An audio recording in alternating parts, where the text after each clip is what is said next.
अनमोल विरासत। पूरे गांव को लगता था कि दादी की पुरानी संदूकची में सोना चांदी का खजाना छिपा है। लेकिन जिस दिन वह संदूकची खुली, उसमें जो निकला उसे देखकर तीनों बेटे फूट फूट कर रो पड़े। आखिर उस संदूकची में ऐसा क्या था? आइए सुनते हैं आज की दिल छू लेने वाली इस कहानी को। गांव के बिल्कुल आखिरी छोर पर मिट्टी का एक पुराना घर था, जिसकी दीवारों पर समय की दरारें साफ दिखाई देती थीं। लेकिन उस घर में रहने वाली दादी शांति देवी के चेहरे पर आज भी वैसी ही शांति थी, जैसी बरसों पहले हुआ करती थी। पूरे गांव में लोग उन्हें सम्मान से दादी कहते थे। उनके 3 बेटे थे। सबसे बड़ा बेटा रघुवीर शहर में व्यापारी बन चुका था। दूसरा बेटा महेश सरकारी नौकरी करता था और सबसे छोटा बेटा सुरेश गांव में ही खेती संभालता था। तीनों अपने अपने परिवारों में इतने व्यस्त हो चुके थे कि अब दादी के पास बैठकर 2 बात करने का समय भी किसी के पास नहीं बचा था। साल में 1-2 बार सभी बच्चे गांव आते, दादी के पैर छूते, 2-3 दिन रुकते और फिर शहर लौट जाते। दादी हर बार मुस्कुराकर उन्हें विदा करती, लेकिन उनके जाने के बाद कई दिनों तक आंगन की खाली चौकी को देखती रहती। उस चौकी पर कभी उनके पति बैठकर चाय पीते थे और शाम को पूरा परिवार वहीं इकट्ठा होकर हंसी मजाक करता था। समय बदल चुका था, लोग बदल चुके थे और रिश्तों की गर्माहट भी जैसे धीरे धीरे कम हो गई थी। घर के एक कमरे में एक बहुत पुरानी लकड़ी की संदूकची रखी थी। उस संदूकची पर मोटा सा पीतल का ताला रहता था। गांव के बच्चों से लेकर बूढ़ों तक सभी कहते थे कि उस संदूकची में बहुत बड़ा खजाना छिपा है। किसी का कहना था कि उसमें सोने के गहने हैं, किसी का कहना था कि दादाजी ने बहुत सारा पैसा उसमें छिपा कर रखा था। जब भी कोई दादी से पूछता कि उसमें क्या है, वह बस मुस्कुरा देती और कहती, जिस दिन सही समय आएगा उस दिन यह संदूकची खुद अपना राज बता देगी। यह सुनकर लोगों की उत्सुकता और बढ़ जाती। दादी हर सुबह संदूकची के ऊपर हाथ फेरती, जैसे किसी अपने से बातें कर रही हो। कई बार उनकी आंखें भीग जाती, लेकिन किसी ने कभी उनसे कारण नहीं पूछा। एक दिन गांव के डाकिये ने आकर दादी को एक चिट्ठी दी। चिट्ठी उनके सबसे बड़े बेटे रघुवीर की थी। उसमें लिखा था कि इस बार पूरे परिवार के साथ वह गांव आने वाला है, क्योंकि शहर में नया घर बन गया है और वह चाहता है कि अब गांव का पुराना घर बेच दिया जाए। चिट्ठी पढ़ते ही दादी कुछ देर तक बिल्कुल चुप बैठी रही। उनके चेहरे पर कोई गुस्सा नहीं था, बस एक गहरी उदासी उतर आई। उन्होंने आसमान की तरफ देखा और धीरे से कहा, लगता है अब समय सचमुच आ गया है। अगले रविवार तीनों बेटे अपने अपने परिवार के साथ गांव पहुंच गए। कई साल बाद घर में फिर से चहल पहल थी। बच्चों की आवाज़ें गूंज रही थी, रसोई में पकवान बन रहे थे, लेकिन दादी की नज़र बार बार उसी बंद संदूकची पर जाकर टिक जाती थी। शाम को खाना खाने के बाद रघुवीर ने बात शुरू की। माँ, अब यह पुराना घर संभालना हमारे बस की बात नहीं है, इसे बेच देते हैं हम। पैसे तीनों भाइयों में बराबर बांट लेंगे, आपको भी शहर ले चलेंगे, वहाँ सारी सुविधाएं हैं। महेश ने भी हामी भर दी और सुरेश, जो अब तक चुप था, उसने भी धीरे से सिर हिला दिया। दादी ने किसी की बात का तुरंत जवाब नहीं दिया।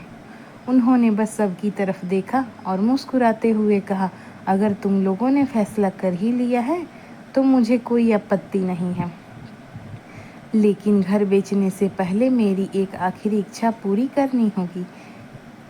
तीनों बेटे एक साथ बोले, कौन सी इच्छा माँ? दादी ने कांपते हाथों से उस पुरानी संदूकची की तरफ इशारा किया और बोली, इस संदूकची का राज जाने बिना यह घर नहीं बिकेगा।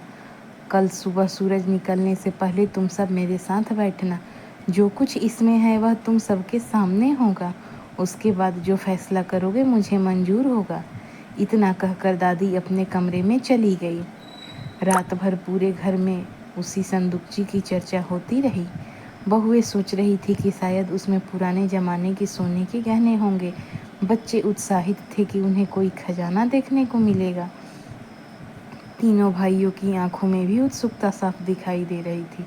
लेकिन उसी रात जब पूरा घर गहरी नींद में था, दादी अकेले उठी, धीरे धीरे चलकर संदूकजी के पास पहुंची, उसके ऊपर हाथ रखा और उनकी आंखों से आंसू बहने लगे।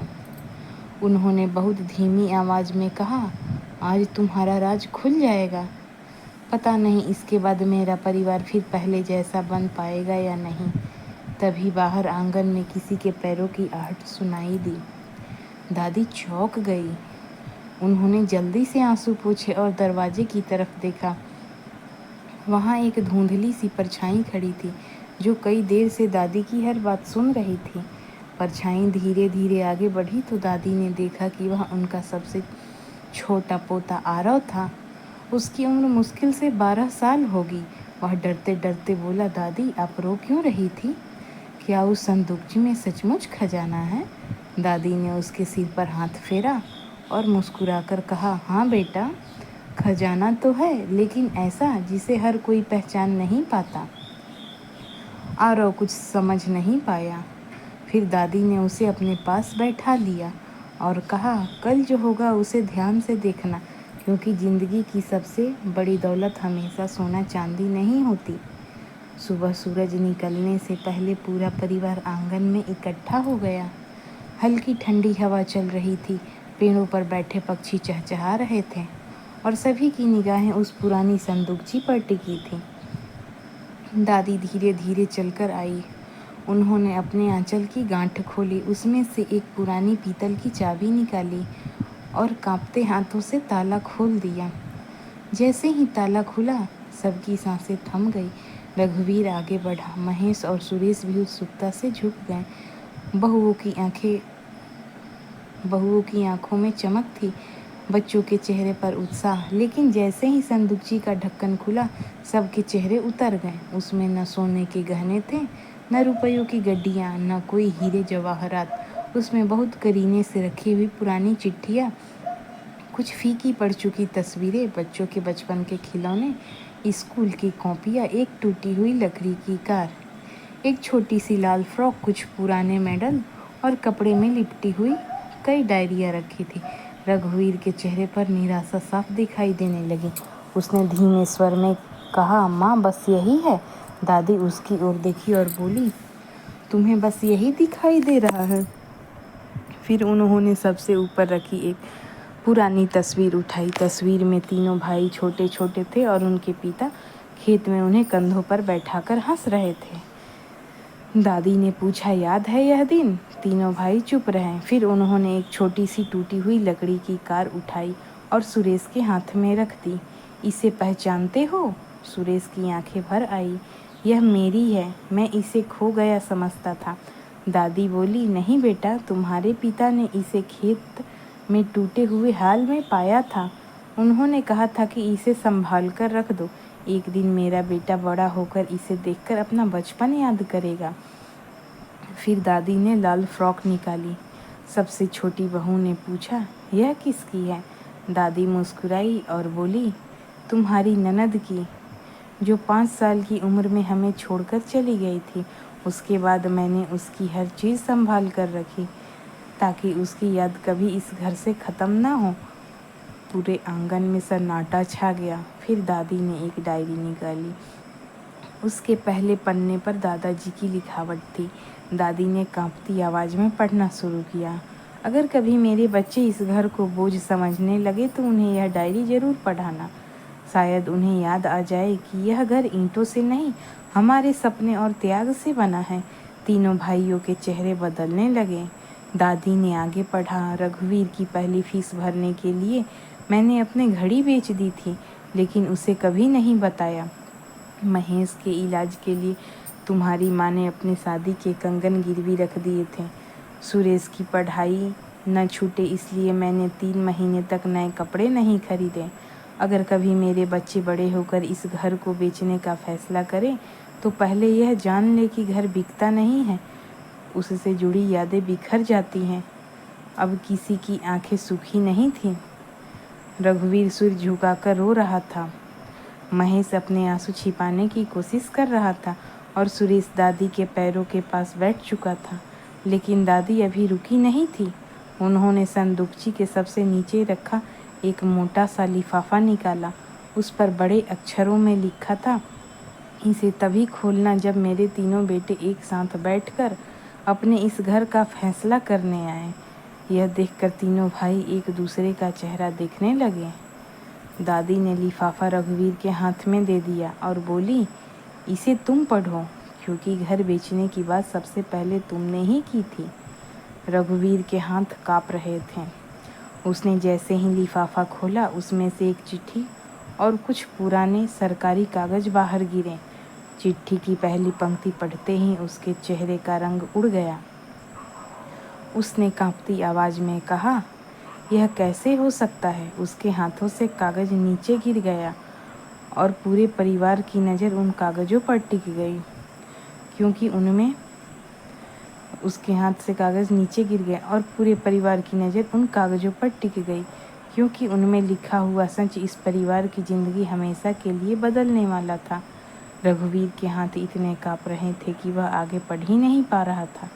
दादी ने प्यार से कहा, बेटा ज़ोर से पढ़ो। आज इस घर की हर दीवार वह सच सुनना चाहती है जिसे हमने बरसों से अपने सीने में छिपा कर रखा है। रघुवीर ने गहरी सांस ली और पढ़ना शुरू किया।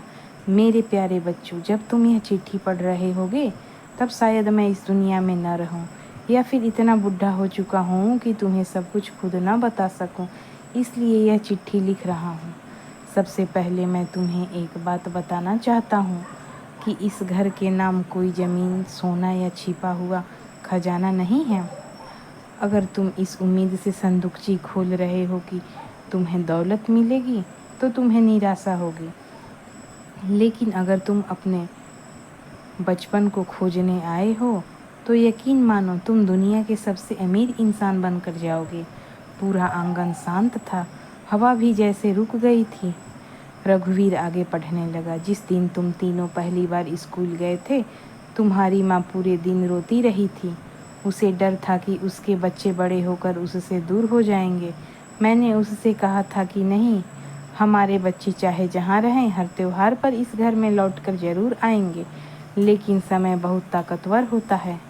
अगर कभी ऐसा हो कि तुम अपने कामों में इतने व्यस्त हो जाओ कि इस घर का रास्ता भूल जाओ, तो इस संदूकची को खोल लेना। शायद यह तुम्हें फिर से घर तक ले आए। रघुवीर की आवाज़ भर गई। उसकी आंखों से आंसू लगातार गिर रहे थे। उसने चिट्ठी बंद करनी चाहिए, लेकिन दादी ने कहा, अभी सबसे ज़रूरी बात बाकी है। उसने फिर पढ़ना शुरू किया। इस चिट्ठी के साथ जो सरकारी कागज़ रखे हैं उनमें लिखा है कि यह घर मेरे नाम पर नहीं बल्कि तुम्हारी माँ शांति देवी के नाम पर है। मैंने यह फैसला इसलिए लिया था क्योंकि मुझे पता था कि मेरे बाद वही इस परिवार को जोड़े रखने की कोशिश करेगी। अगर कभी मेरे बच्चे इस घर को बेचना चाहें तो अंतिम फैसला सिर्फ तुम्हारी माँ का होगा। उससे कभी ज़बरदस्ती मत करना, क्योंकि इस घर की हर ईंट में उसकी भी उतनी ही मेहनत लगी है जितनी मेरी। इतना सुनते ही रघुवीर फूट फूट कर रो पड़ा। वह दौड़कर दादी के पैरों में गिर गया और बोला, माँ मुझे माफ़ कर दो, मैंने कभी यह जानने की कोशिश ही नहीं की आपने और बाबूजी ने हमारे लिए क्या क्या सहा। मैं तो बस पैसों के बारे में सोचता रहा। महेश और सुरेश भी रोते हुए दादी से लिपट गए। बहुओं की आंखें भी नम थी। पोते पोतियाँ पहली बार अपने पिता को इस तरह रोते हुए देख रहे थे। कुछ देर तक पूरे आंगन में सिर्फ सिसकियों की आवाज़ गूंजती रही।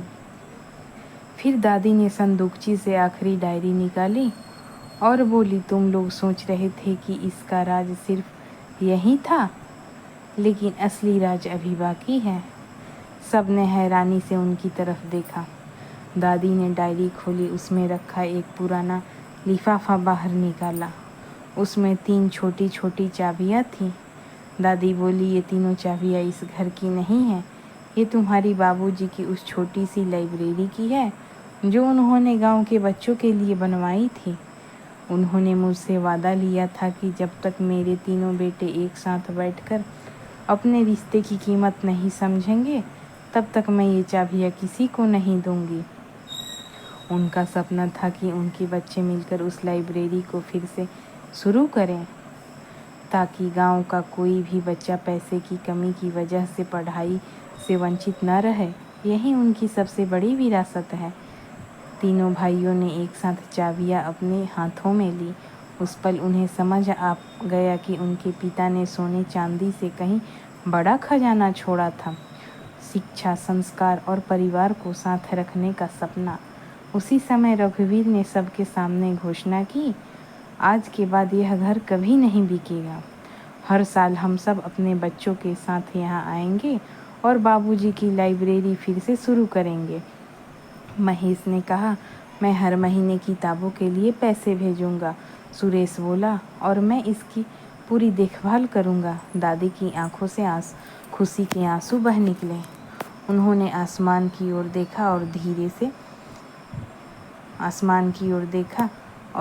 से कहा, सुन रहे हो जी, आज तुम्हारी संदूकची का राज सचमुच खुल गया। हमारा परिवार फिर से एक हो गया। कुछ महीनों बाद गांव की वही पुरानी लाइब्रेरी बच्चों की हंसी और किताबों की खुशबू से भर गई। गांव वाले कहते कि शांति देवी की पुरानी संदूकची में सचमुच खजाना था, लेकिन वह सोना नहीं था, वह रिश्तों का प्यार, त्याग की यादें और परिवार को जोड़कर रखने वाले संस्कार थे। और उस दिन के बाद जब भी कोई बच्चा उस घर में रखी पुरानी संदूकची को देखता, दादी मुस्कुराकर बस इतना कहती, बेटा, दुनिया का सबसे बड़ा खजाना हमेशा दिल में छिपा होता है, संदूक में नहीं। दोस्तों, अगर कहानी ज़रा सी भी पसंद आई हो तो लाइक, कमेंट और शेयर करना ना भूलिएगा। मेरे चैनल को सब्सक्राइब करिएगा ऐसी और कहानियों के लिए। अगर कोई गलती हो गई हो तो अपनी सुझाव ज़रूर दीजिए।